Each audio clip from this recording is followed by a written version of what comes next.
ఇక్కడ సిఆర్డీఏకి సంబంధించి ఆల్రెడీ సెక్రటేరియట్ని తాకట్టు పెట్టారు అంటూ కూడా ఒక సంచలనాన్ని అయితే రేపింది ఆంధ్రజ్యోతి గత 3 రోజుల క్రితం.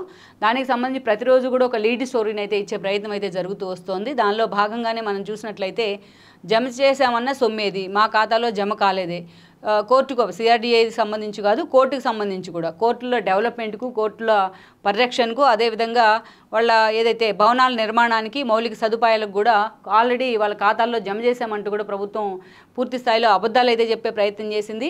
జమ చేశామన్న సొమ్ము ఎక్కడ పెట్టారు అంటూ కూడా ఇక్కడ మాట్లాడింది కోర్టు. నిన్న మొట్టికాయలు వేసే ప్రయత్నం చేసింది.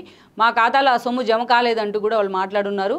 కోర్టుకు అబద్ధాల ప్రభుత్వం తీరుపై హైకోర్టు విస్మయం. ఎవరికైనా అబద్ధాలు చెప్తారు, కోర్టు ఏం ఎగ్జంప్షన్ కాదు ఇక్కడ వైఎస్ఆర్సీపీ ప్రభుత్వంలో.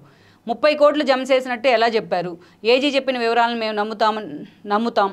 దీనిపై ఎలాంటి వ్యాఖ్యలు చేయదలుచుకోలేదు. కేంద్రం వాటాగా 45 కోట్లు రాష్ట్ర వాటా కలిపి వారం రోజుల్లోగా మా ఖాతాల్లో జమ చేయాల్సిందే హైకోర్టు ఆదేశం. మిగతా విచారణ 13కు వాయిదా అంటూ కోర్టు భవనాల నిర్మాణం వాళ్ళకి కొన్ని ఇన్ఫ్రాస్ట్రక్చర్ ఏర్పాటు చేయడానికి ఆల్రెడీ మీ అకౌంట్లో జమ చేశామంటూ కూడా ప్రభుత్వం అబద్ధం ఆడింది. బట్ అవి ఎక్కడున్నాయంటూ కూడా మాట్లాడారు. మాకు కూడా అబద్ధాలు చెప్తారా 30 కోట్లు జమ చేశారని?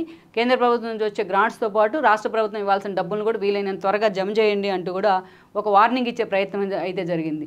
కోర్టును కూడా పక్కదారి పట్టించే ప్రయత్నం, కోర్టులు కేటాయించిన డబ్బులను కూడా వాడుకునే ప్రయత్నం అనుకోవాలి ఇది. సో మరి ఈ విషయంలో జగన్మోహన్ రెడ్డి ఎలా స్పందిస్తారు ఆయన సర్కార్ అనేది కూడా చూడాలి.